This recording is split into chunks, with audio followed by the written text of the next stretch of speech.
Jesus! Gente do céu, não sei fingir costume não. Que é isso? Quem ainda tem lenha para queimar aí? Eita glória! A paz do Senhor Jesus, igreja! Amém. Gente, que unção! Que poder, que graça, que glória! Meu Jesus! E culto assim é perigoso, eu caio do nada. Ninguém me levanta mais. Faltou isso aqui, ó, para ficar sem pregador da agora.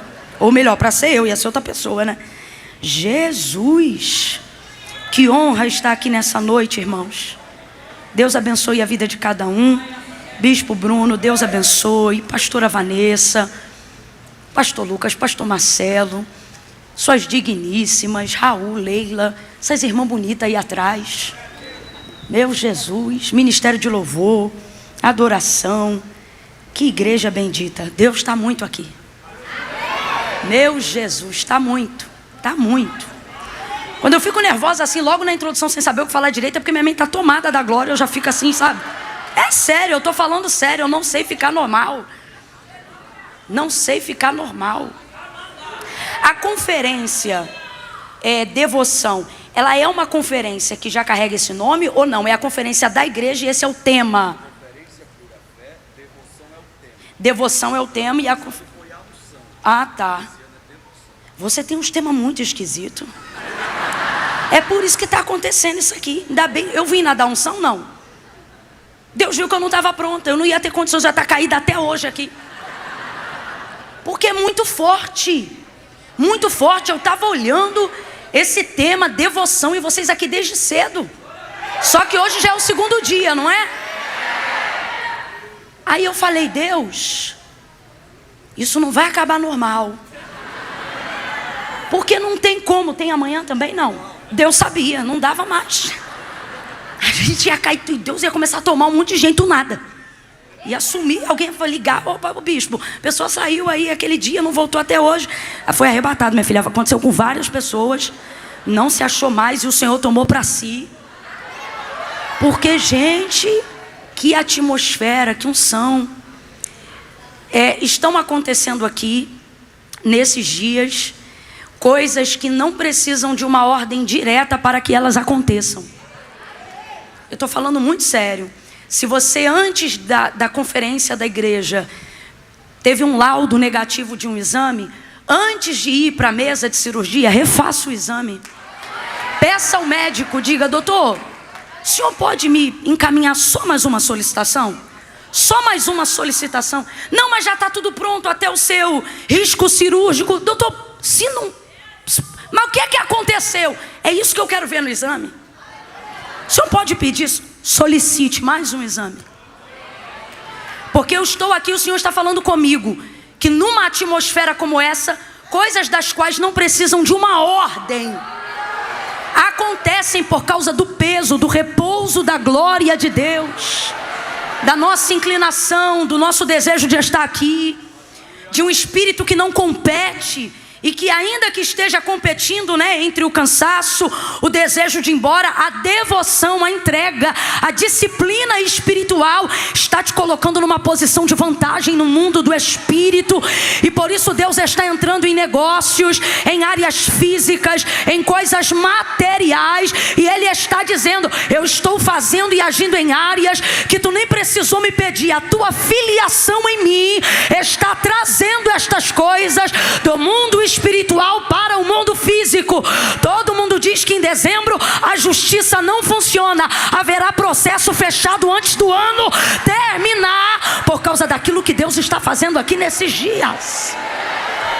Isso é muito sério. Aleluia! Oh, aleluia! Aleluia! Aleluia! Aleluia! Eu vou contar de 1 a 3 e você grita aí o sobrenome da tua família. Tá bom? Camila, mas eu tenho 2 famílias, né? Uai, grita 2 sobrenomes, não tem uma senha por sobrenome, não. Quando eu disser 3, você vai gritar aí o sobrenome da sua família, do seu núcleo principal. Tal e tal. Santos e Silva. Entendeu? grita o sobrenome da sua família, só isso. É 1, é 2, é 3. Não haverá luto. Estou falando isso aqui debaixo da autoridade de Deus. Esse sentimento de ameaça que estava te afligindo esses dias. Parece que o telefone ia tocar e ia ser uma notícia de desgraça a qualquer momento. Um sentimento ruim, uma angústia. Cadê os tangedores? Me deixaram? Aquele que habita entre os louvores continua conosco. Não haverá luto. Deus está falando comigo. E não é só hoje aqui não, é por esses dias. Mas por força dessa atmosfera, Ele me autoriza a entregar essa palavra aqui nesta noite. Havia um sentimento de ameaça real e eminente, como quem diz assim: antes do ano acabar vai ter uma desgraça. O telefone tocava, a tua barriga ficava virada, um sentimento horrível, uma angústia. Parecia que uma coisa muito ruim ia acontecer. E o Senhor está dizendo: eu estou te esvaziando desse sentimento, porque eu estou aniquilando esta ameaça no mundo espiritual. Ela não vai se cumprir sobre a tua família, sobre a tua geração, e nem sobre aquilo que leva o teu nome. Assim diz o Senhor: eu estou riscando o endereço da tua casa do espírito da morte. A morte não entra lá, não entra lá.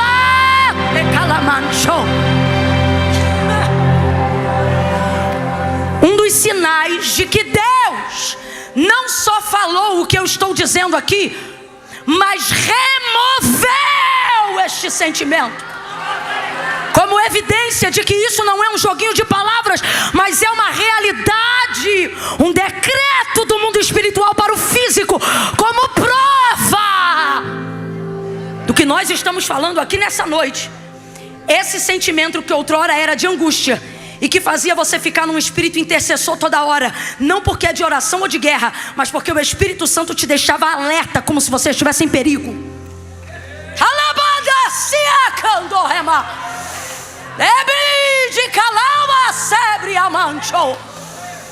Será substituído por um sentimento de expectativa nova. Não, você não entendeu. Sabe quando tem essa parte ruim que eu acabei de dizer? Mas lembra quando você era criança e ia chegando perto do teu aniversário ou do Natal e você sabia que ia ganhar algum presente? E aí todos os dias você ficava sobre a expectativa daquele dia. Ou quando a escola tinha um passeio e você ia viajar, e aí você pensava o tempo todo: já chegou o dia, mãe?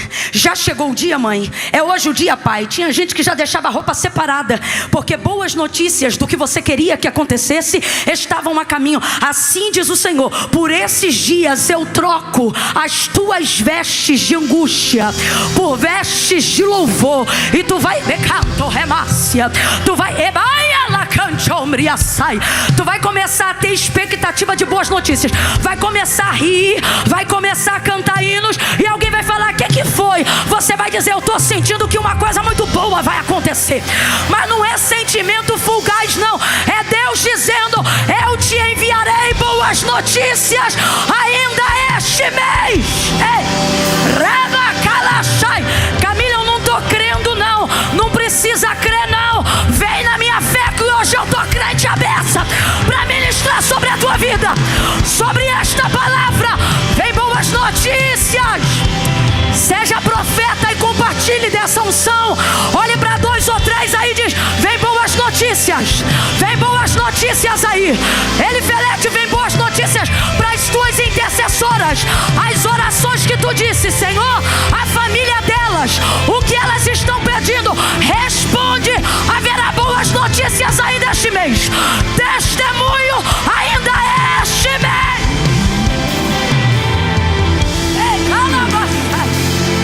Vai sentir coisa boa. Coisa boa.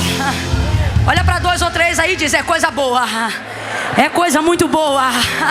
Ei, alguém não vai entender nada. Vai dizer, mas por esses dias você estava para baixo. Pois é, mas isso aí saiu. Eu estou sentindo agora é que coisa boa vai acontecer. Antigamente você andava dentro de casa. Por estes dias, Deus está falando comigo nitidamente. Por estes dias você estava aí, que angústia. Parece que uma coisa ruim vai acontecer. E o Senhor estava dizendo, estava marcada na agenda dele, mas não estava na minha. Hoje eu cancelo o plano, destruo a ameaça e uma expectativa nova, um sentimento novo de coisa boa, coisa boa. Vem boas notícias aí, vem boas notícias aí, vem boas notícias. Posta que eu vou curtir, vou comentar e vou compartilhar. Vem boas notícias aí. Aleluia! Celebre ao Senhor, glória! Aleluia!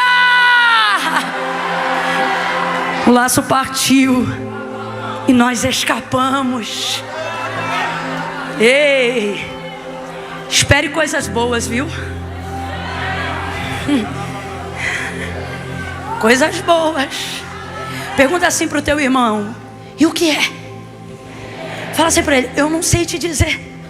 Eu só sei que é uma coisa muito boa.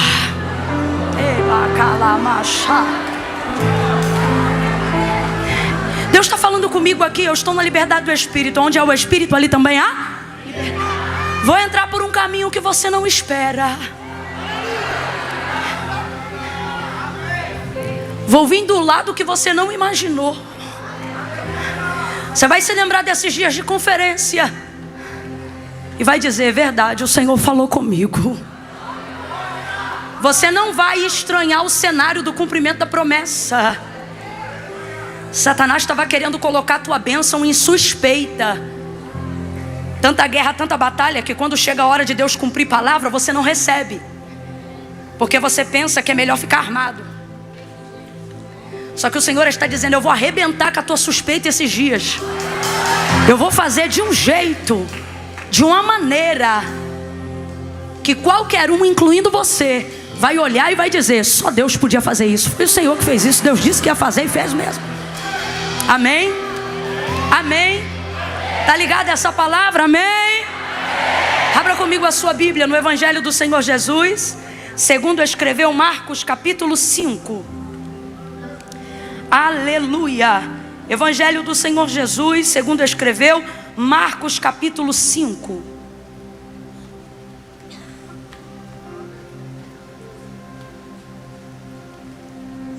Versículo 22. Ninguém bebeu água aqui não, né? Comunhão tem limite, gente.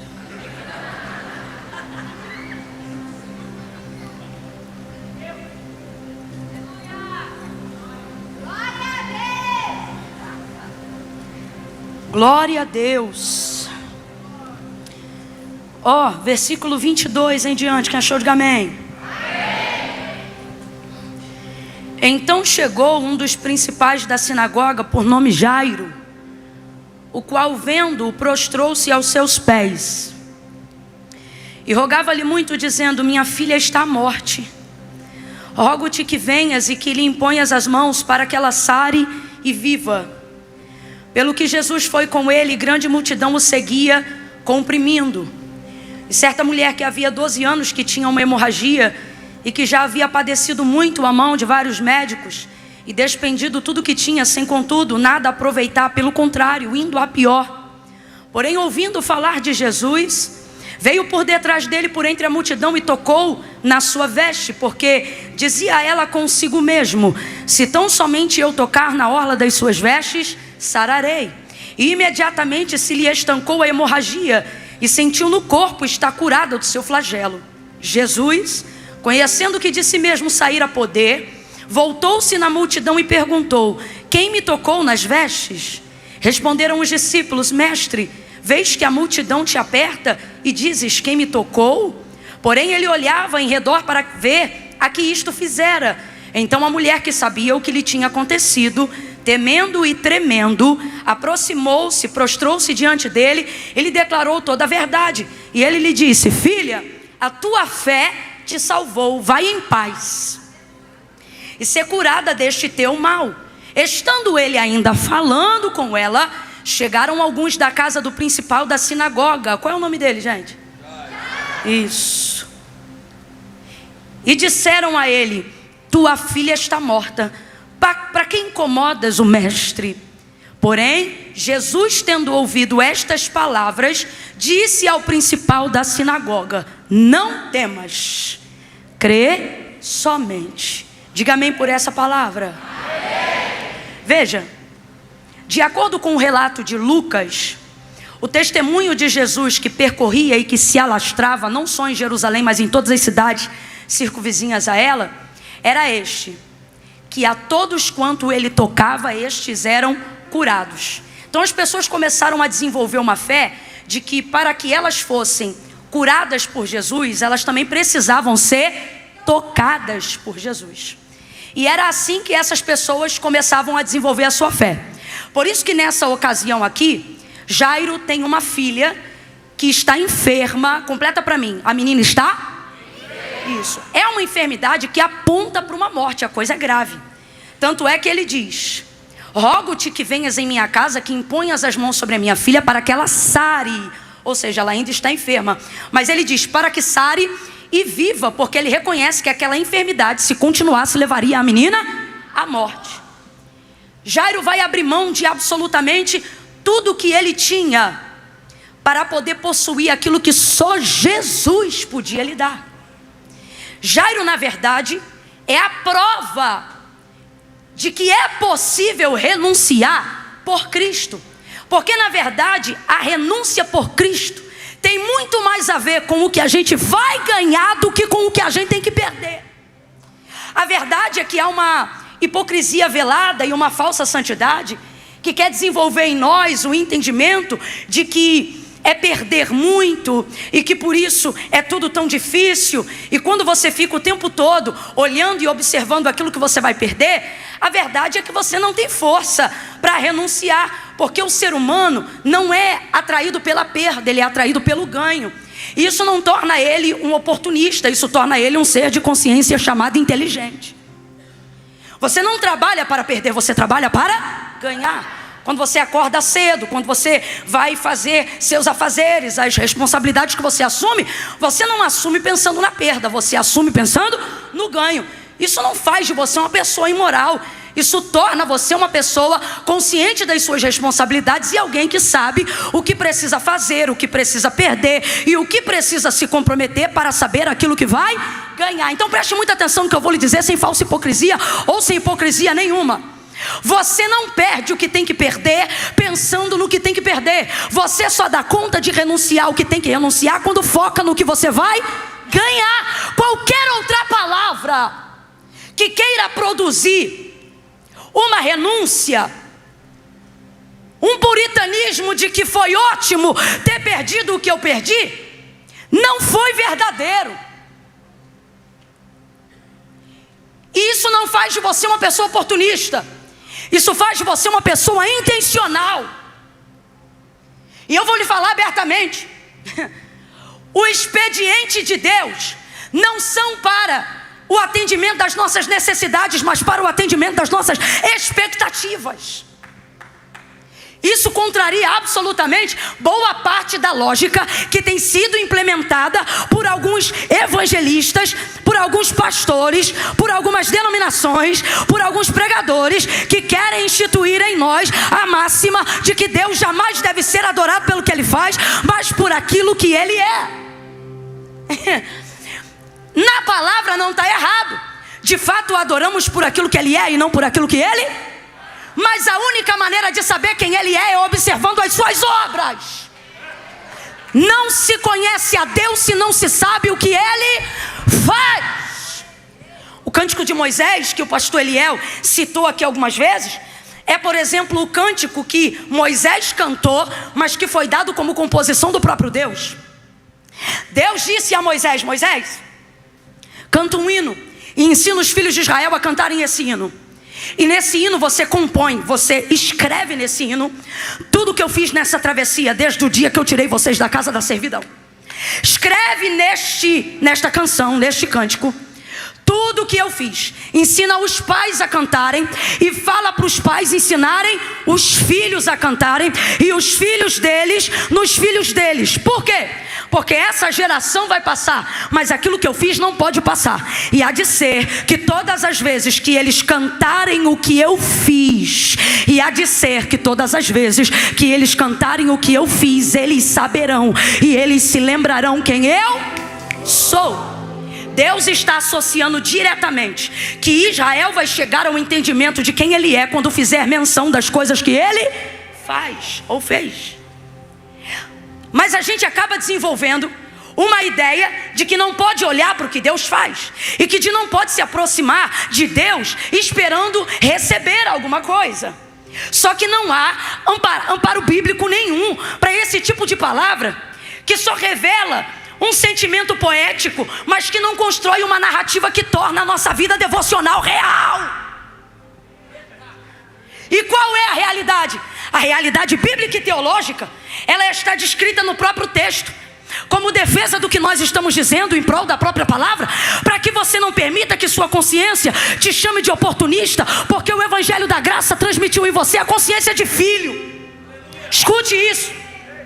É a própria palavra de Deus que diz assim: é necessário que todo aquele que se aproxima de Deus creia que Ele existe e que Ele é galardoador. Essas coisas não estão separadas uma da outra, isso está no mesmo contexto. É necessário que todo aquele que se aproxima de Deus creia que Ele existe. O que é crer? É ter fé. E o que é ter fé? Ora, a fé é a expectativa das coisas que se não veem, a certeza das coisas que se esperam. Então eu vou resumir a palavra fé por uma outra palavra para você entender melhor. O que é fé? Fé é ter expectativa. Então você precisa chegar-se diante de Deus esperando alguma coisa. O que isso significa não é que você é oportunista, é que você sabe quem você procura, por que você procura, para que você procura e com o intuito você procura. Então é necessário que todo aquele que se aproxima de Deus creia que Ele exista e que Ele é galardoador daqueles que o buscam. O próprio vai deixar claro pra gente, e Ele vai dizer assim: não pense vocês que se aproximando de Deus sem a intenção de receber alguma coisa das vossas orações, vocês serão atendidos, porque quem assim se aproxima dele não será ouvido. Olha para quem está do teu lado e diz assim: eu não sou interesseiro. Tá fraco, nem eu acreditei que você não é. Diga: eu não sou interesseiro, mas sou intencional. Você não foi chamado para andar por aí vagueando, você foi chamado para entrar com ousadia no santo do santo, pelo novo e vivo caminho. Você precisa ampliar seu entendimento sobre isso. Esta palavra, ela confronta tanta crença velha que a gente tem medo de glorificar. Vê alguém mandando a gente ser intencional, vê alguém mandando a gente chegar diante de Deus com um pedido na boca, faz parecer que essa pessoa está induzindo a gente ao erro, porque a gente foi educado a ser falso.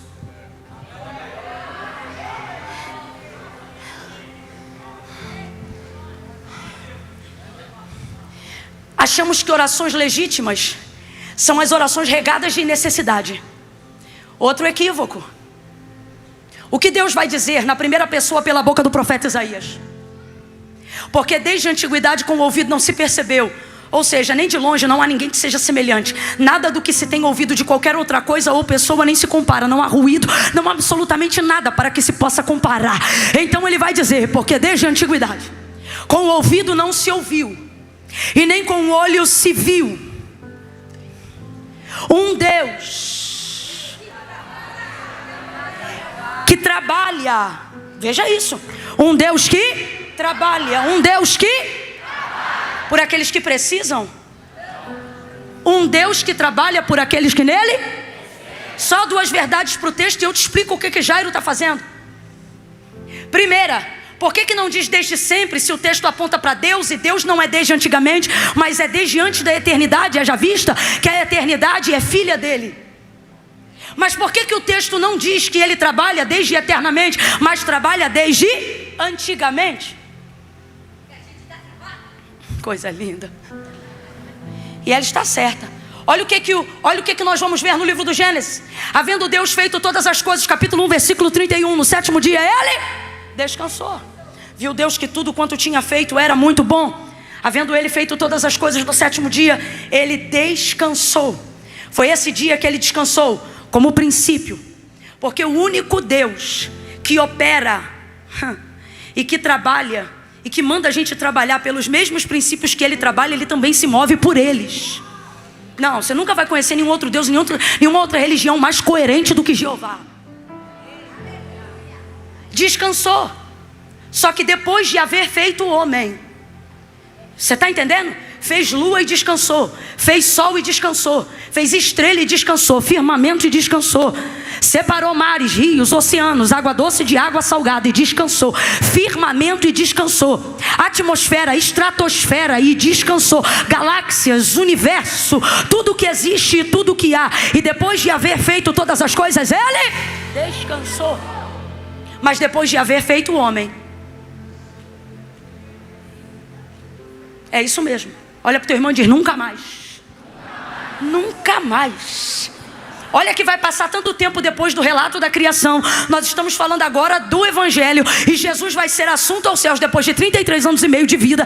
E ele vai dizer aos seus discípulos: eu vou para o meu Pai, porque meu Pai trabalha até agora. E eu também trabalho. Então o que o profeta Isaías está falando? Ou o que Deus está falando sobre si na boca do profeta Isaías? Eu não trabalho desde eternamente. Eu passei a desenvolver expediente de trabalho depois que eu fiz você.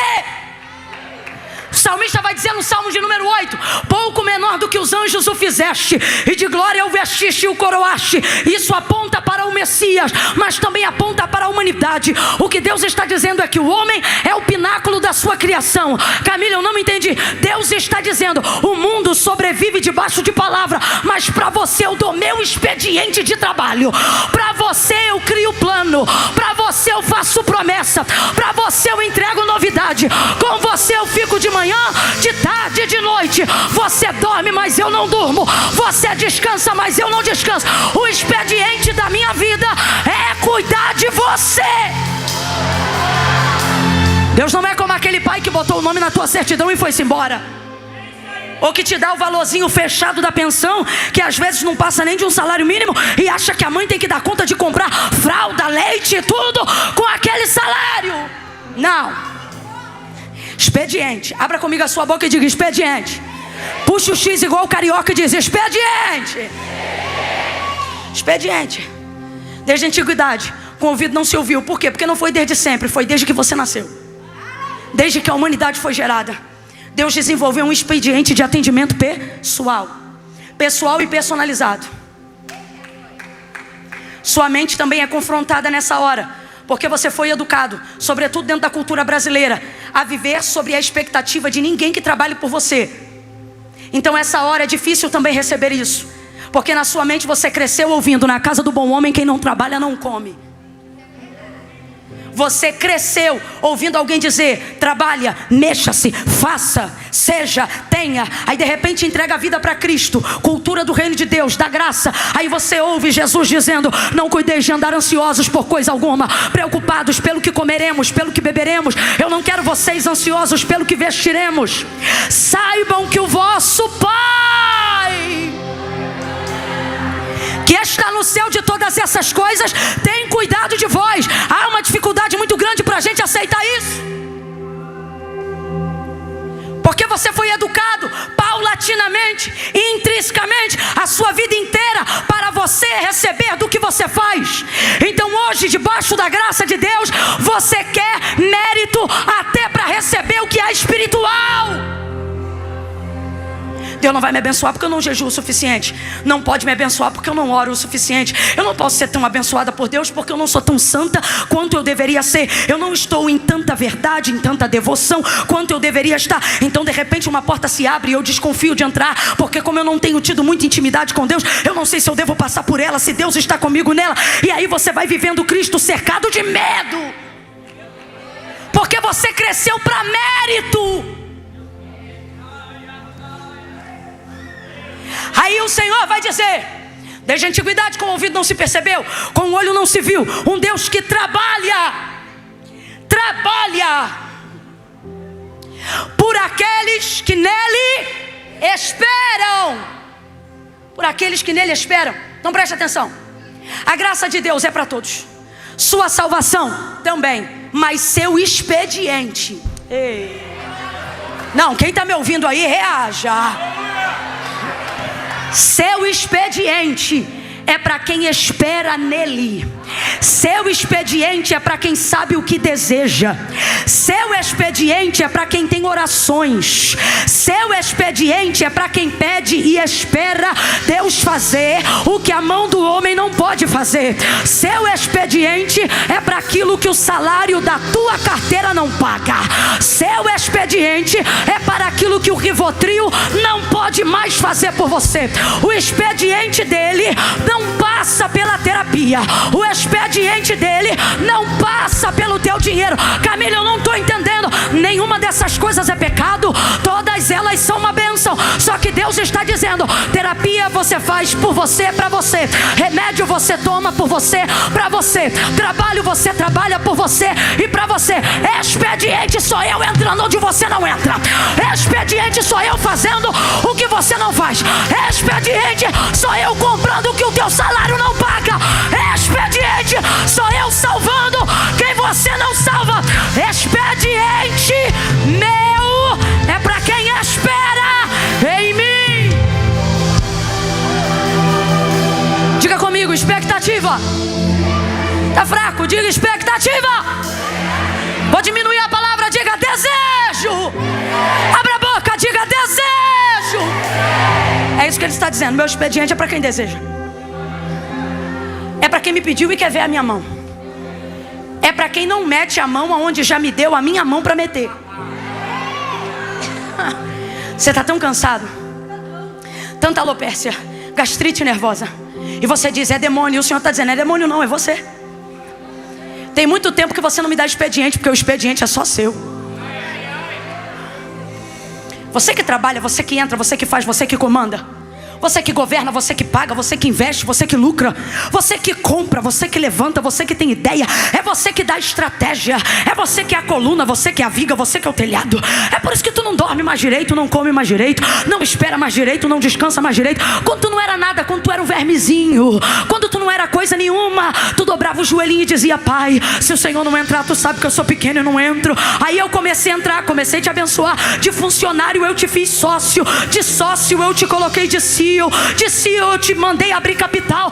Agora tu está arrebentando a boca do balão. E aí você pensa: sou poderoso. E Deus está dizendo: não é, porque você não suporta o auge. Você tem gastrite nervosa, você tem alopécia, você tem insônia, e você diz: é diabo. E o Senhor está dizendo: não é diabo, é você que nunca mais me deixou trabalhar.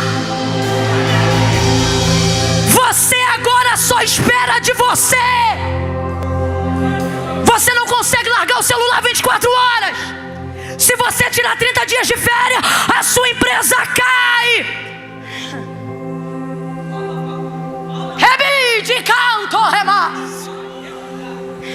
O Senhor está dizendo: você está cansado porque não tem mais meu expediente. Vamos falar a verdade? De um tempo para cá o expediente é só seu. É você.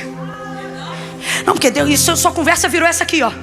Não, porque Deus ajuda, mas quem trabalha tem que se envolver, tem que entrar. E tem que.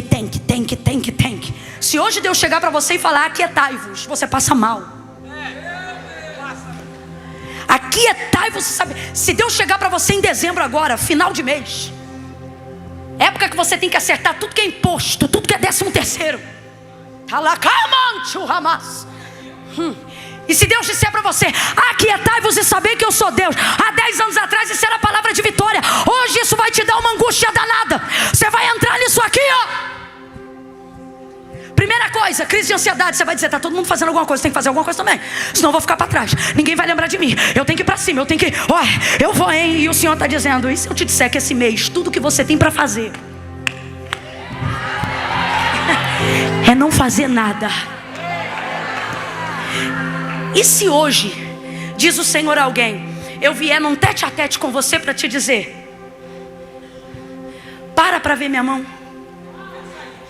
Deus está dizendo assim para alguém hoje aqui: quando você não podia nada, eu era o seu tudo. Agora que você pode tudo, você não me espera mais para nada. Porque a sua cabeça desenvolveu a ideia: se eu não fizer, quem vai fazer? E Deus está dizendo assim: faz um teste então só esse mês e vê o que eu faço quando você não faz nada. Deus está dizendo: porventura agora então tu aprendeu a trabalhar melhor que eu? Deus está dizendo: você não trabalha que nem eu. Passou um pouquinho da hora, tu já sente sono. Ele está dizendo: eu não sinto, não tenho pálpebra. João disse que viu e seus olhos eram como chama de... A alusão do grego se relaciona a alguém cuja transfiguração não tem pálpebras. Por isso o salmista na revelação vai dizer: eis que não tosquenejará, não dormitará o guarda de Israel. O Senhor é quem te guarda. O sol não te molestará de dia, nem a lua de noite. Oh meu Deus, oh meu Deus. Deus está dizendo: antigamente tu orava de madrugada e eu dava meu expediente cortando o laço.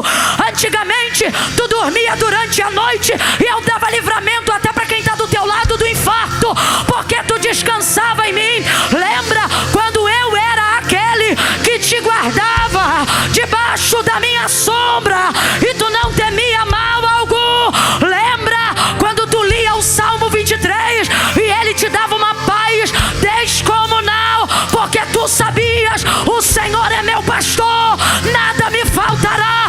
Deitar-me faz em verdes pastos, guia-me mansamente a águas tranquilas.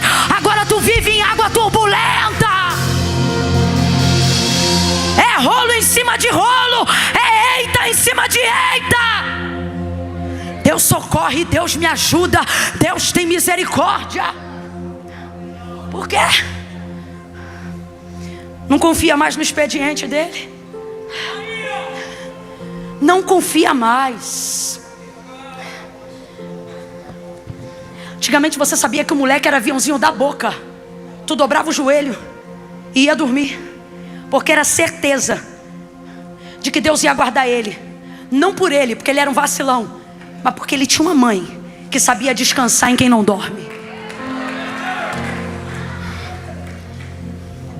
Então veja, orações não deixam de ser legítimas só porque falam de desejos e aspirações. Pelo contrário, as orações mais legítimas e os atendimentos mais prioritários de Deus são para as pessoas intencionais. Eu vou falar rasgado que todo mundo vai entender. Deus dá expediente de mais de 24 horas todos os dias, de eternidade em eternidade, para quem Ele tiver que dar. Mas Ele não vai dar nem 5 minutos para quem não sabe o que esperar. Então Deus está dizendo: eu não estou te ensinando a ser interesseiro, mas está na hora de você entender que precisa ser intencional. Chegue sabendo o que quer. Coloque um projeto diante de Deus. Deseje algo que não dependa 100% do seu trabalho, mas que dependa 100% de algo que só Deus possa fazer. Deus está dizendo: nunca mais a gente falou de coisa grande e de sonho. Você não fala mais comigo, porque você só vai aonde a tua mão alcança. E é por isso que a vida tem sido tão difícil. Deus está dizendo: eu não te chamei para ser o dono, te chamei para ser meu sócio. Veja isso. O expediente de Deus é para quem espera. Terceira máxima: eu não estou dizendo que Deus não ajuda quem não precisa, mas o tempo de qualidade dele é para quem espera. Logo, tire da sua cabeça a ideia de que Deus vai responder rapidamente às orações que estão ligadas à necessidade e não a desejo, porque isso também é um engodo. Não, tal oração eu fiz e essa Deus vai ouvir. Deus vai ouvir porque Ele sabe que essa é porque eu preciso. Deus vai ouvir porque Ele sabe que essa é essa. Se estiver ligado a uma necessidade, se estiver ligado a uma cura, você acha que Deus tem obrigação não só de ouvir, como responder rapidamente, porque você acha que a mão de Deus é posta para trabalho de operário. Se está ligado à escassez, se está ligado à doença, se está ligado a vício, se está ligado a pagamento de dívida, se está ligado a uma necessidade, rapidamente você imagina: esta oração é legítima, Deus vai ouvir, Ele tem que responder. Estou mentindo? Mas você não tem coragem de falar de uma viagem. Você fica tímido se for para falar de uma casa melhor. E tu também te envergonha se quiser trocar de carro e pedir de Deus ajuda para isso. Quando você vê guerra estourando então em toda parte do mundo, você se sente o mais imundo possível em pedir qualquer coisa ligada a desejo, promessa ou sonho. Você se sente impuro e você pensa, eu não posso pedir isso, eu não posso pedir aquilo, eu não tenho coragem. E aí se acha o auge da puritana, a nata do leite da santidade, a ricota do louvor. Não, porque eu sou um santo homem de Deus, eu sou uma santa mulher de Deus.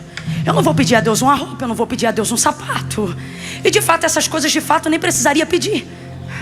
Quando ele diz a seus discípulos, não quero vocês ansiosos com o que vão comer, com o que vão beber, com o que vão vestir, é porque a necessidade estava ocupando na mente deles o espaço de aprendizado com o que o reino poderia oferecer e como ele deveria ser exercido. Veja, é isso aqui que está rolando, ó. É isso aqui, ó. Jesus está curando gente.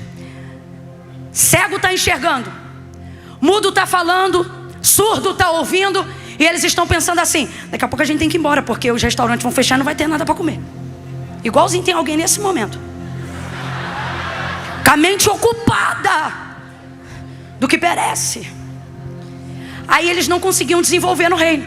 Então Jesus vai dizer, não ocupe mais o pensamento de vocês nisso. Escuta isso aqui, vamos pregar do jeito que está escrito.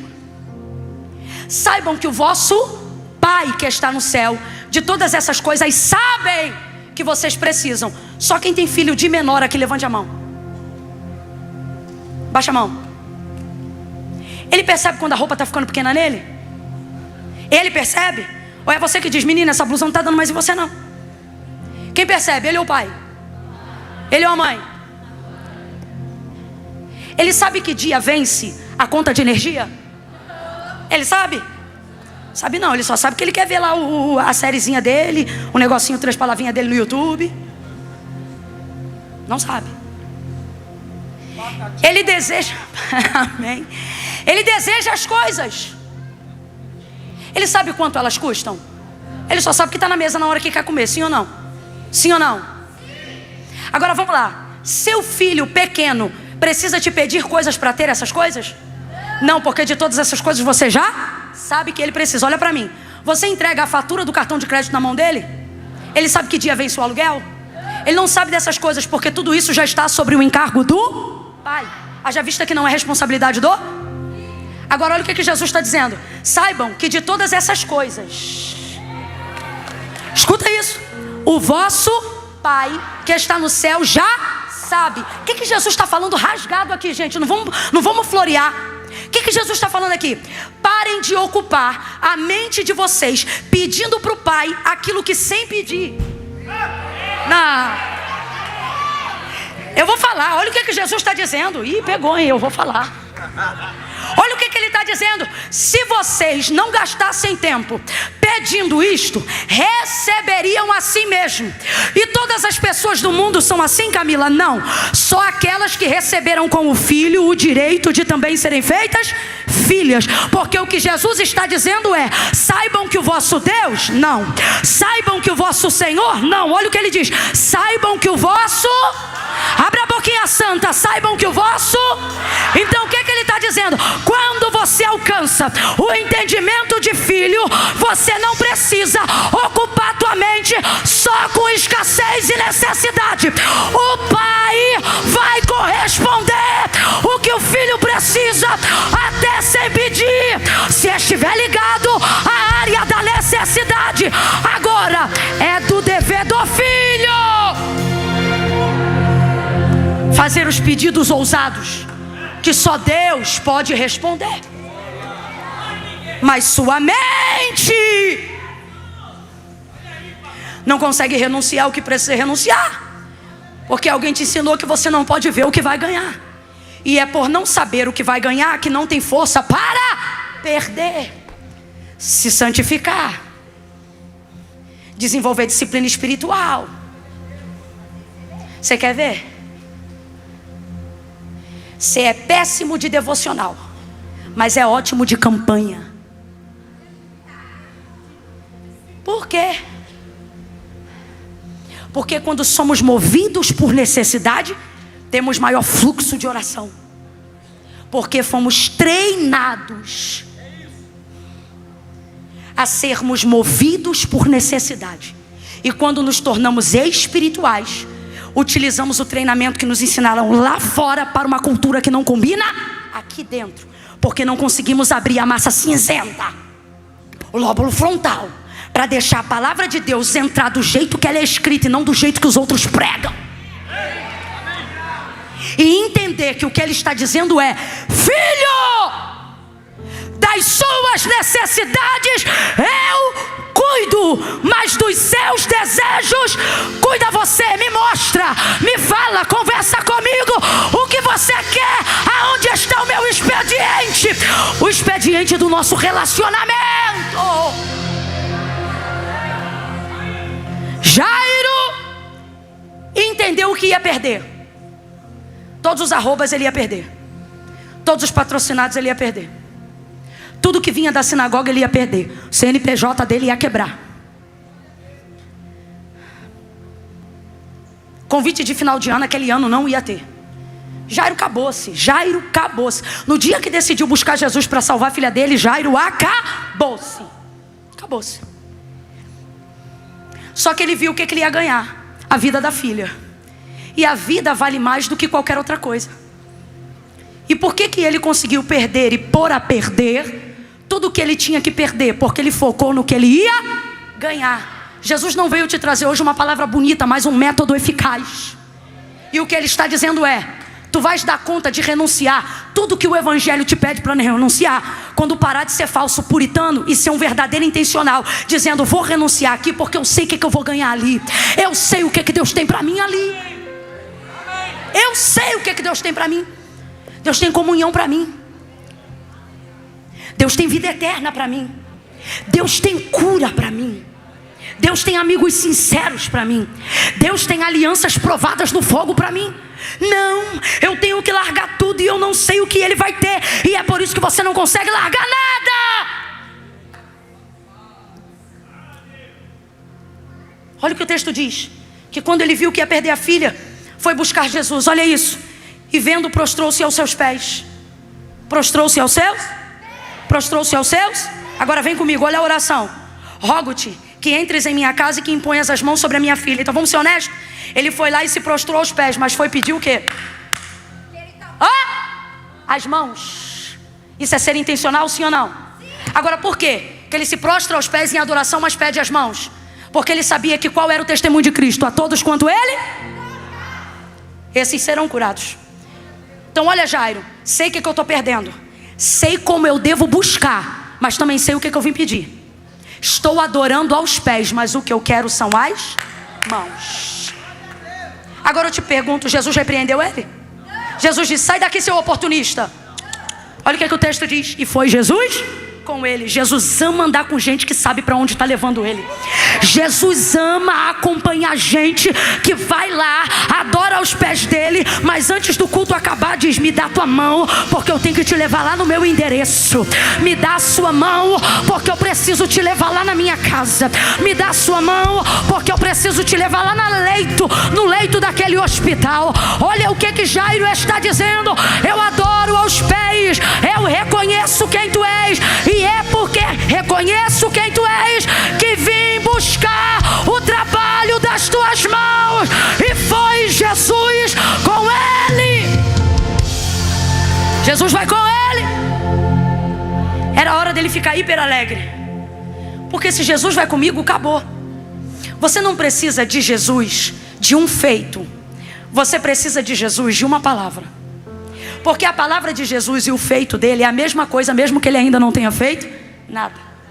Quando ele te dá uma palavra, ele está te dando um feito. Olha para mim. Quando Jesus te dá uma palavra, ele não te dá uma promessa, ele está te dando uma realização. Só que o fato dela ainda não ter se cumprido não significa que ela não seja verdadeira.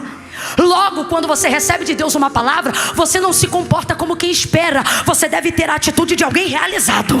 Você deve ter a atitude de alguém realizada. Por exemplo, você pode estar passando um processo de quimioterapia hoje, mas se Jesus disse: vou passar contigo nesse processo, e este tumor não vai matar você, você não tem que ir para a quimioterapia frustrado. Você tem que ir para a quimioterapia dizendo para os enfermeiros: ó, me aproveita, tá? Porque daqui a pouco eu não vou estar mais aqui não. Aí alguém vai dizer: por quê? Vai morrer? Você vai dizer: não, porque Jesus disse que eu estou curado. Ele disse que quando esse processo terminar, é para casa que eu volto, não é para a glória não. Tem que se comportar como realizado, porque uma palavra e um feito de Jesus representam o mesmo peso, a mesma coisa. O nosso problema é achar que o material é mais forte que o espiritual. Só que não foi o mundo que criou as coisas que existem, foi o mundo espiritual que criou as coisas que existem.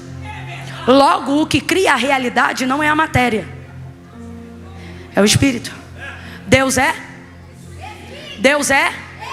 Mas por que quando você recebe uma palavra você não concretiza ela? Porque você pensa que o físico tem força e pressão maior do que o espiritual. Mas não tem. É por isso que profeta é diferente, mulher de Deus é diferente, intercessor é diferente, pastor é diferente. Tu entra no meio da maior crise do mundo, tá todo mundo desesperado, e você já entra já profetizando, liberando vitória. Vai acontecer, vai dar certo. E alguém diz: você é maluco, tá tudo dando errado, tá desabando, essa empresa vai falir. Aí você vai debaixo dessa palavra: não, te acalma, ainda este ano haverá boas notícias, Deus vai fazer assim, Deus vai fazer assim. Você começa a liberar a palavra que Deus te deu, e alguém não consegue compreender isso, porque emprega mais força no físico do que espiritual. Mas o autor da carta aos Hebreus diz que céus e terra, tudo que existe e há, não foi feito por prova aparente do que se vê, mas antes foram criados pelo poder da sua palavra. Quando Jesus vai com ele, ele já tem uma realização, só que ele não consegue entender porque ainda não viu. Vai Jesus com ele. Qual é a fé de Jairo? Se ele tocar na minha filha vai ser curada. Se ele tocar na minha filha, ela sara. Ele toca, ela sara, ela vive. Ele toca, ela sara e vive. Ele toca, ela sara, vamos, e vai. Só que nessa aqui ele está indo, tem uma mulher que não pode ter a fé de Jairo, porque a fé de Jairo não salva ela. Não pode ter a fé da multidão, porque a fé da multidão não cura ela. Qual é o testemunho da fé das pessoas em Jesus? Todos quanto ele tocava, estes eram curados. Então só era curado quem por ele era. Só que ela era imunda, e de acordo com a lei de Moisés, Jesus não poderia tocar nela. Quem entendeu, diga amém. Ela poderia ficar em casa e dizer assim: olha, puxa vida, nunca vou receber vitória, porque só pode ser curado quem por ele é tocado. Ele não vai me tocar porque ele não quebra a lei, ele é legislador. Não, Camila, ele quebrou o sábado. Outro dia a gente conversa sobre isso, mas Jesus nunca quebrou o sábado. A Bíblia e o sábado, a lei regimenta que a vida era maior do que o sábado. Jesus salvou vidas, Jesus não quebrava a lei. Não posso. É isso aqui que acontece quando você quer usar a fé das pessoas para atender os seus desejos. Quando você quer usar o testemunho das pessoas para contar o seu. A fé daquela multidão que aperta Jesus. Se liga nisso aqui. Por que a multidão está apertando ele? Apertando. Está do lado do dono do milagre, mas não recebe o milagre. Porque a fé deles é esta: nós só podemos ser curados se ele nos tocar. Então está todo mundo apertando. Está todo mundo apertado nele, mas ninguém recebe. Porque você vai receber conforme a sua fé, conforme a sua expectativa. Porque Deus não corresponde necessidade, Deus corresponde desejo. O expediente de Deus é para quem cria expectativa. Por isso ele disse para Cananeia, quando libertou a filha dela: seja feito conforme a sua fé. Em outras versões, vá em paz, seja feito como você deseja. Essa mulher não tem a fé de Jairo, e nem pode, porque a fé de Jairo não serve para ela. Só pode ser curado quem por ele é tocado. Esse é o testemunho de Jesus, está em Lucas. Só pode ser curado quem por ele é tocado. E o sangue está descendo. Só pode ser curado quem por ele é tocado. Anêmica. Só pode ser curado quem por ele é tocado. hemorrágica, só pode ser curado quem por ele é tocado.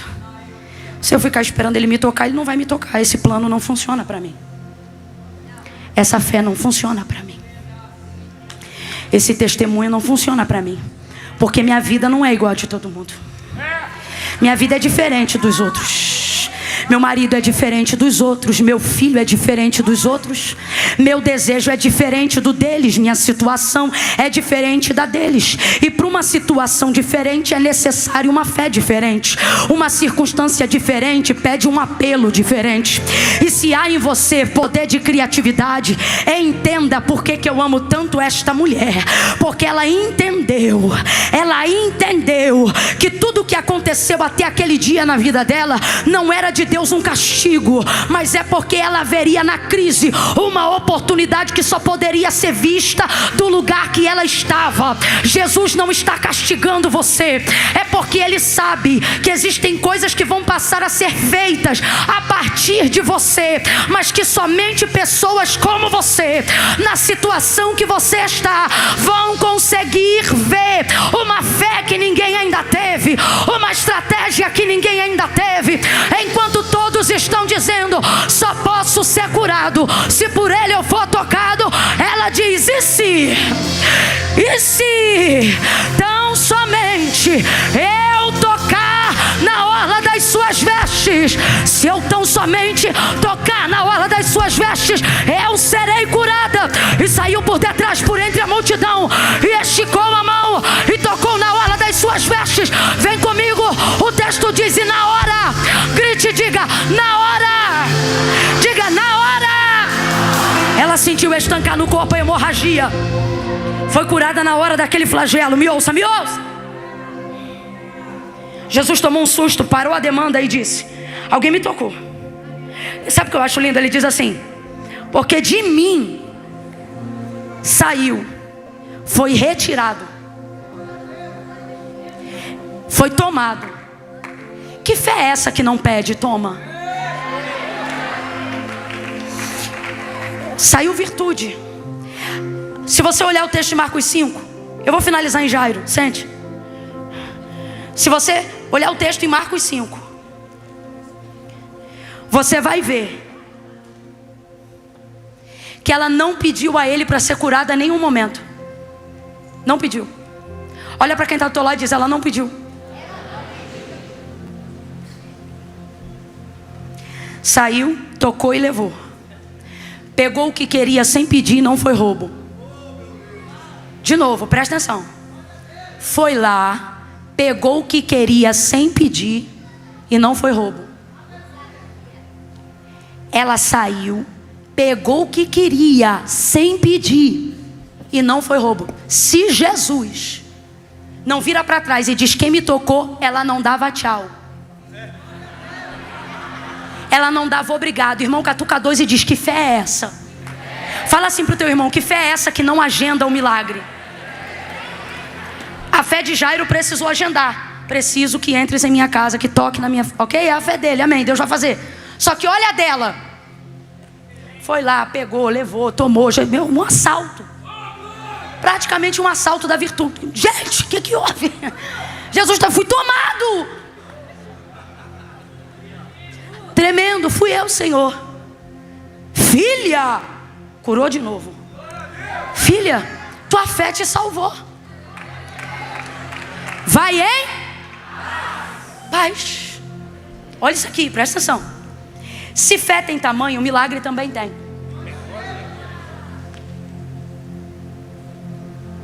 Jairo, presta atenção nisso aqui. Eu prometo que eu vou encerrar aqui. Jairo está pedindo Jesus, rogo-te que entres em minha casa e impõe a mão sobre a minha filha para que ela sare. Então veja, ele está pedindo Jesus para também curar a filha dele de uma enfermidade. De uma enfermidade. A mulher vai ser curada de uma enfermidade e nem pedir, ela vai. Agora, pasme. Jairo, que chegou primeiro, completa aí. Jairo que chegou e que pediu primeiro, vai ver quem chegou depois receber na frente dele o que ele pediu primeiro. Agora vem comigo. Imagina que você está levando Jesus às pressas à tua casa para curar tua filha que vai morrer. No caminho que já está devagar, porque a multidão torna lenta a caminhada do socorro que você está levando para a tua casa. Então, como se já não bastasse a aflição de estar fazendo esse caminho, e o homem desesperado que a menina está morrendo, e Jesus vai indo devagar para piorar, ele para. A mulher, eu faço ideia dele olhando, porque era o principal da sinagoga, pensando: ah lá, eu deixei de fora da sinagoga, mas ela me atrapalha até aqui. Tá ela lá, curada. Quando ela está curada, que o que já era ruim para Jairo por estar devagar, para de vez.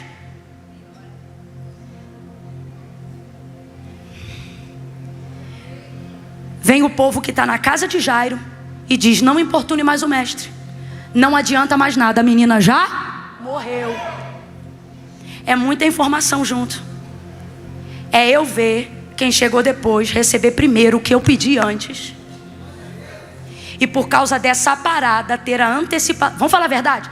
Se você tivesse levando Jesus para a tua casa e fosse interrompido por uma situação dessa, você seria tentado, sim ou não, a pensar assim: se não tivesse parado, tinha dado tempo. Sim ou não? Fala a verdade. Seria tentado, seria. Jesus parou. Aí vem a notícia. Por quê? Porque o sistema e as notícias do mundo não vão cooperar com o que você deseja. Quando a mulher para Jesus, as notícias vêm da casa de Jairo: não importune mais o mestre, a menina já morreu. Jairo fica quietinho. Só que Jesus ouve o que falaram para ele. Presta atenção nisso aqui. Aí Jesus vai responder Jairo. Jesus não vai responder quem trouxe as notícias. Jesus não vai dar expediente para quem traz notícia. O expediente de Jesus é para quem tem expectativa. O expediente de Jesus é para quem está buscando. Vou falar rasgado. Para de gastar tempo na tua oração dizendo: Jesus, fala com eles. Jesus, visita o fulano. Fala para ele o que tu falou para mim. Jesus está dizendo: eu não vou falar com quem te trouxe as notícias, eu vou falar com você. Por quê? Porque eu não estou indo lá por causa deles, estou indo por causa do seu pedido, estou indo por causa do seu desejo. Jesus vai olhar para Jairo e vai dizer: Jairo, não temas, crê somente. O que ele está dizendo? Fica em mim, fica aqui comigo, sustenta a tua fé, sustenta a tua expectativa. Olha aqui para mim. Sustenta a tua expectativa. Agora eu vou te perguntar, seja inteligente. A fé de Jairo era para curar um enfermo ou para ressuscitar um morto? Vamos lá? A fé de Jairo era para uma enfermidade ou era para uma morte? A fé dele era para Jesus curar um enfermo. Só que no meio do caminho, o que aconteceu? A menina... Ele tem fé para a menina ressuscitar? Vamos falar a verdade, gente. Ah não, Camila, para mim é tudo a mesma coisa. Então vou te fazer uma pergunta. A fé que cura um enfermo é a mesma fé que ressuscita um morto, gente? Que bom. Teve gente ali no meio que sacudiu a cabeça e falou: não concordo não. Ótimo, então vamos fazer um teste. Quantas pessoas já impuseram a mão em alguém aqui e a pessoa foi curada na hora que tocou? Fala a verdade. Camila, orei, a febre deixou. Bora, meu filho, não tenha medo de fazer milagre não. Camila, orei para uma pessoa no hospital, a pessoa estava no UTI e saiu. Quem já viveu isso? Amém. Agora, quantos velórios você entrou e falou para o viúvo: não chores? Quantos sepultamentos você foi esse ano? E me diga, em ordem alfabética, quantos mortos você levantou? Parece que eu estou te vendo chegando no velório. Eu creio, Eliel, você chegando e dizendo: escute.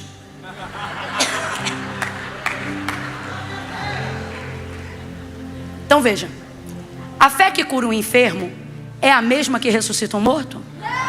Mas a fé que ressuscita um morto cura um enfermo? Sim, porque é uma fé maior. Camila, fé tem tamanho? Tem. Jesus disse: vocês, no dia que o barco foi açoitado pelas ondas e ele estava dormindo e foram acordá-lo, ele disse: vocês são homens de pequena fé. Mas se vocês tivessem a fé do tamanho de um grão de mostarda, vocês diriam uma montanha: precipita-te ao mar, e ela obedeceria. O que ele está dizendo? A fé de vocês precisa ser significativa. Se fé tem tamanho, o milagre também? Com inteligência, sem emocional. A fé dele funcionaria naquela hora se Jesus só agisse pela fé dele?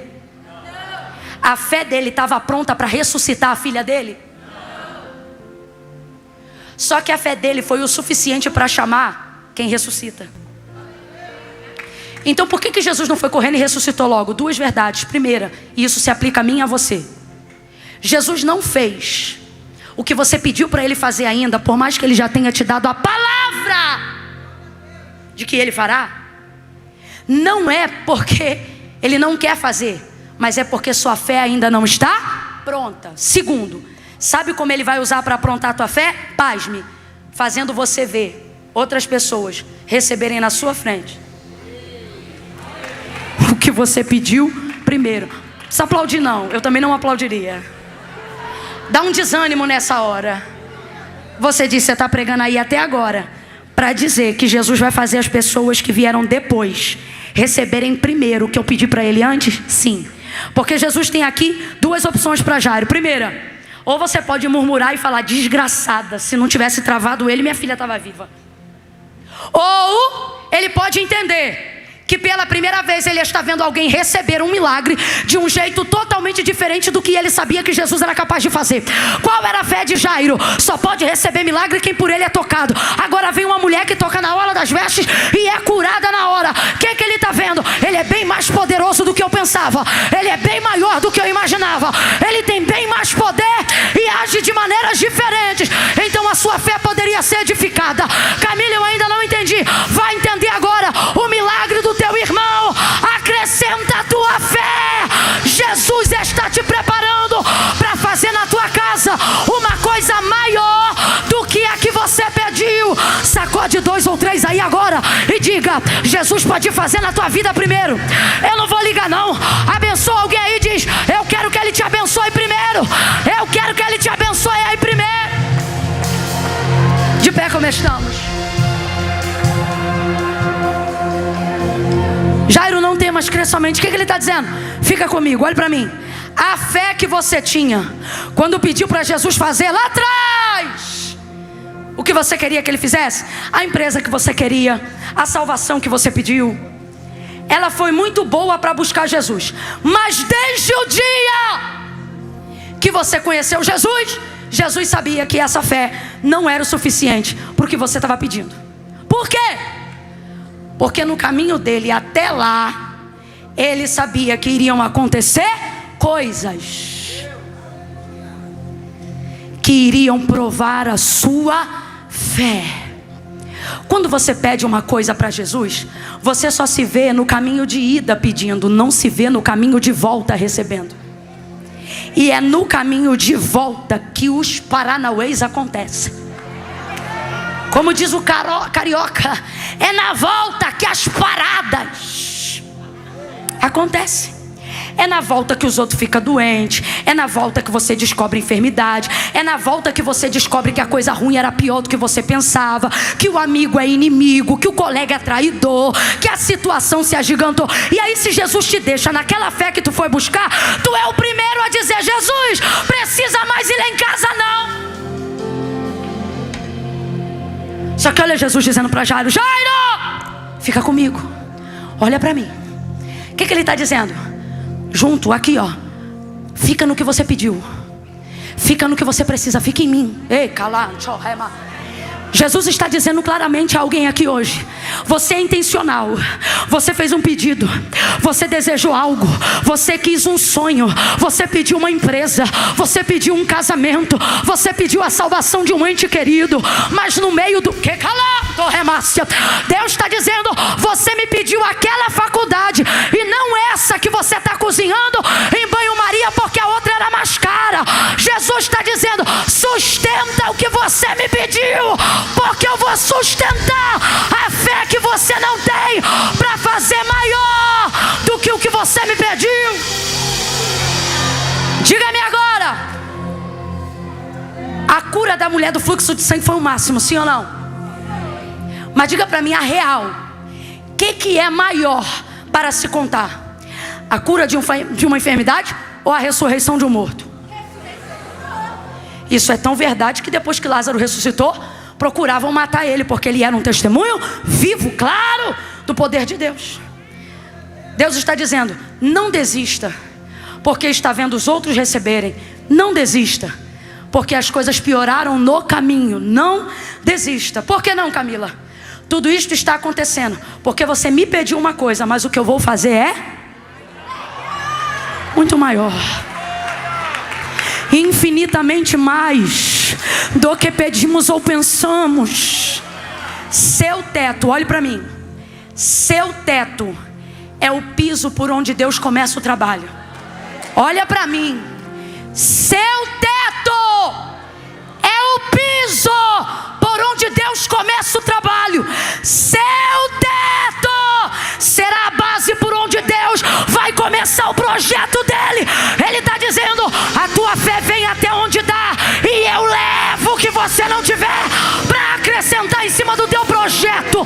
Foi o que ele fez com Jairo. A fé de Jairo não ressuscitaria sua filhinha morta, mas Jesus ressuscita quem ele quiser. Então veja, a fé dele leva ele até Jesus, e Jesus leva a ressurreição para casa dele. Camila, eu me sinto pequeno porque minha fé é muito pequena, e o Senhor está dizendo: ela só precisa ter o tamanho suficiente. De quê? De me levar para o lugar que você precisa. Eu vou falar do jeito que ele está mandando. Ele está dizendo assim: você não precisa ressuscitar um morto, só me leva onde o morto está. Se a sua fé, diz o Senhor, for capaz de me levar até onde seu desejo está, deixa o resto comigo. Vou perguntar de novo.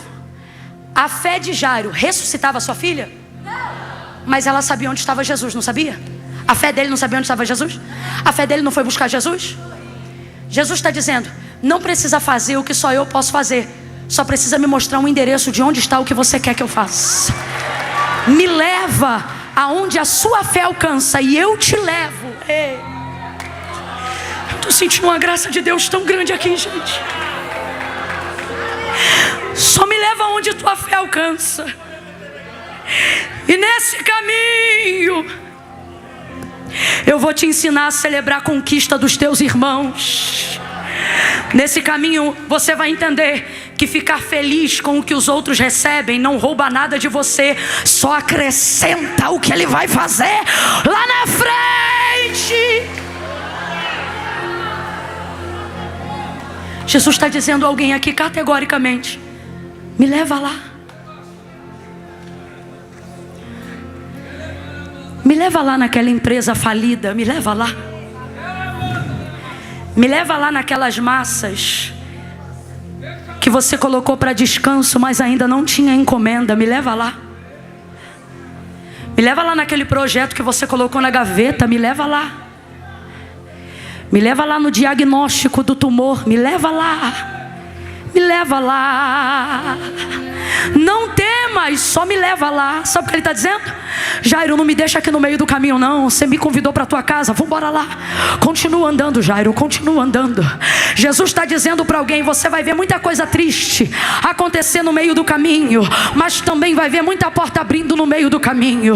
Ele está dizendo: o importante é você continuar me levando no caminho.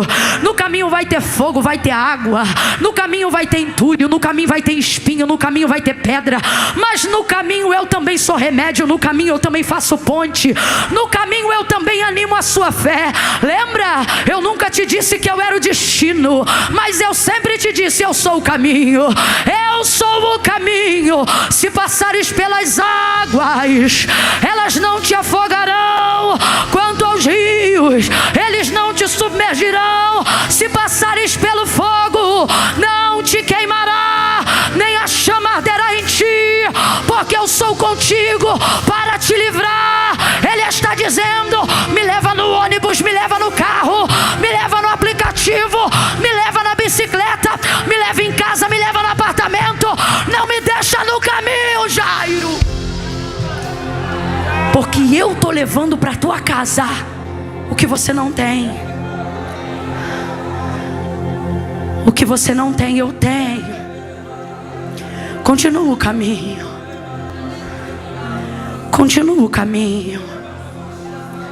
Em algum momento desse dia de 10 até agora, foi feito convite para quem queria? Não? Tem alguém aqui nessa noite na galeria ou aqui na nave que veio aqui hoje e disse: Senhor, minha fé só me traz até aqui. O restante eu não consigo fazer não. Me libertar dos vícios eu não consigo não. Salvar meu marido eu não consigo não. Renunciar ao que eu preciso eu não consigo não. Mas a minha fé me trouxe até aqui, até essa igreja. Daqui para frente só o Senhor pode fazer. Jesus está pegando na tua mão agora através do Espírito Santo. E Ele está dizendo: me leva para casa. Porque senão quando o culto terminar aqui, terminou para você aqui. Só que Jesus está te dando uma chance hoje de falar para você o que disse para Jairo: não temas, creia. O que Ele está dizendo? Me leva contigo até o fim. Se tiver alguém aqui na galeria ou no templo, ao vivo conosco agora, que se afastou porque o desânimo, as notícias foram ruins, e você pensou: minha fé não é o suficiente para continuar. E hoje, aqui nessa noite, o Espírito Santo de Deus está te dando uma chance de dizer: vamos continuar no caminho, porque o que eu vou fazer é maior do que o que você me pediu. Porque o que você não tem, eu tenho. Se tiver alguém aqui que está afastado dos caminhos do Senhor, que se distanciou e hoje quer reconciliar, porque entende que o que você tem não é o suficiente, mas o que Ele tem é poderoso para fazer. Camila, eu não quero mais confiar em mim, eu não quero só o meu expediente. Eu vou aí no altar, porque eu quero ver o que Deus faz quando a gente não pode fazer mais nada. Só quem está no limite e se afastou, se sente culpado longe de Deus, e hoje quer redenção, quer refazer a aliança. No 3 você vai tomar impulso e vai sair do teu lugar e vai vir aqui no altar. Só quem está afastado e precisa de reconciliação. Só quem vem à igreja mas ainda não fez uma confissão pública de fé. Camila, eu estou entendendo, é comigo que Deus está falando. Eu preciso me reconciliar com Jesus hoje. Eu venho aqui à igreja, mas eu nunca fui no altar. E hoje eu quero que a minha presença no altar seja a minha confissão pública de fé. Camille, precisa disso? Precisa. Porque foi Jesus que disse: aquele que me confessar diante dos homens, eu também o confessarei diante do meu Pai que está no céu. Porém o que se envergonhar de mim, ficará envergonhado diante dos homens, e do meu Pai e dos anjos que estão no céu. Eu conto 1. A pura fé vai orar por você agora. Comece a orar, igreja. 2. Todos de pé, todos de pé, todos de pé. 2,5.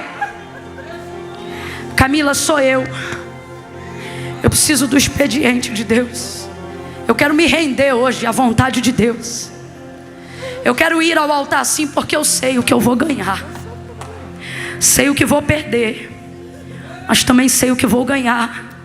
Eu quero de volta a paz que só a presença de Jesus me dá. A alegria que só o nome no livro da vida pode trazer.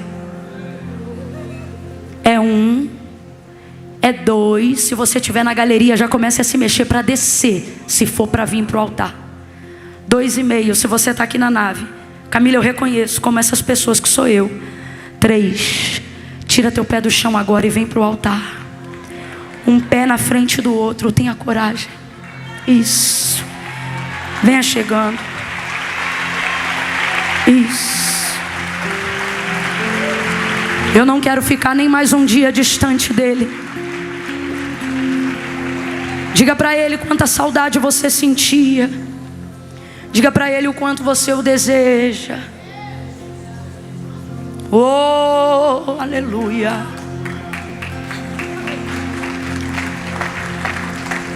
Oh, aleluia. Que a angústia bate forte aí dentro do seu peito. Você tenta enxergar a solução e não vê jeito. Agora senta pra me ouvir. Batalhas e dificuldades bem maiores você já venceu.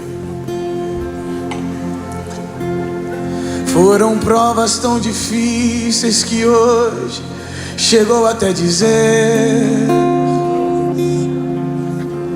Não entendo como foi que eu venci.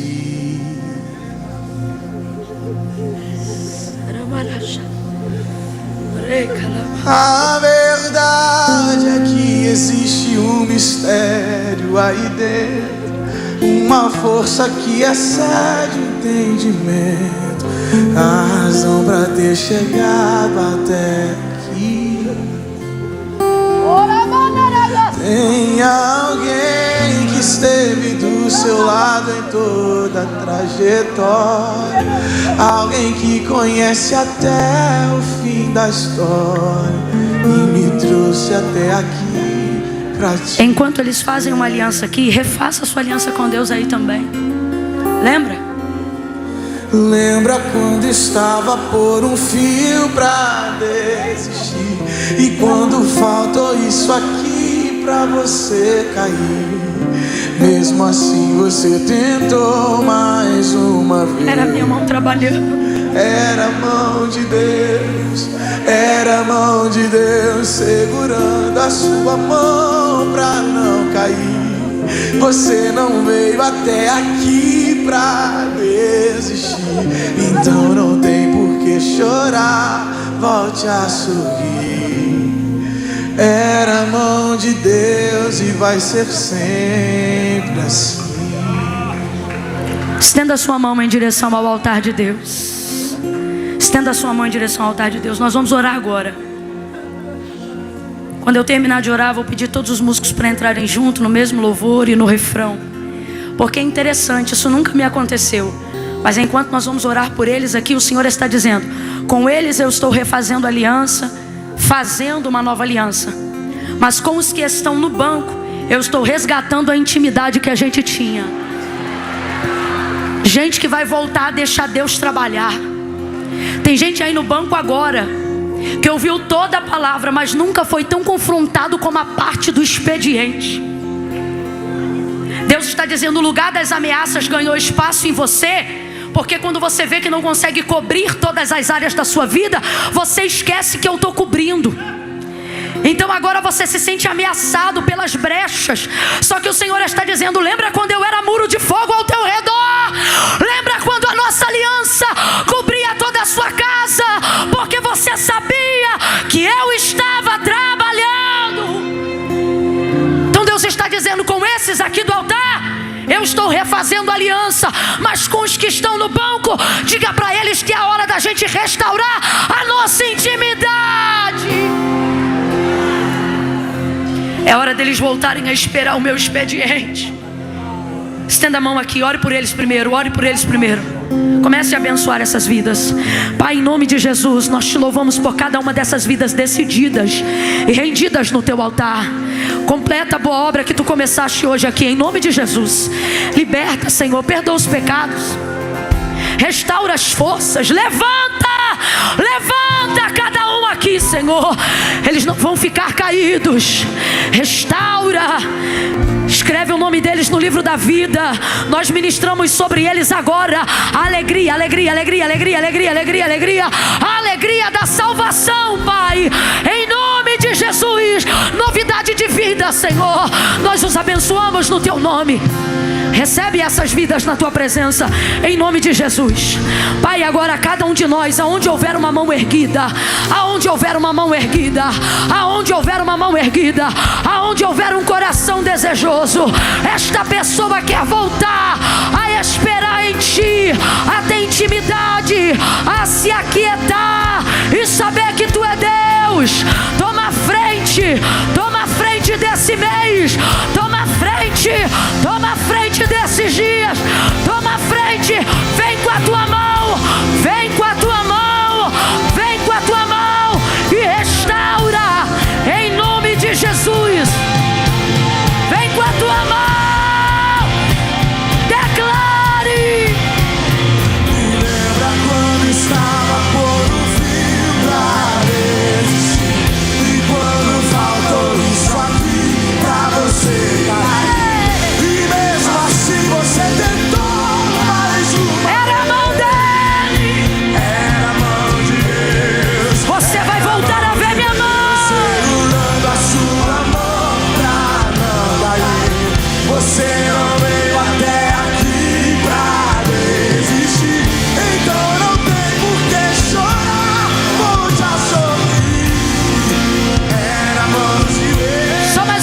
duas vozes. Lembra quando estava Dê um abraço agora em quem está ao seu lado. Dá um abraço nessa pessoa. Abraça ela de frente, diga para ela: volte a confiar no expediente daquele que não se cansa, daquele que não fadiga. Console alguém aí. Era a mão de Deus segurando a sua mão pra Isso. Seja renovado. você não veio Isso. até aqui pra Deus te abençoe. desistir.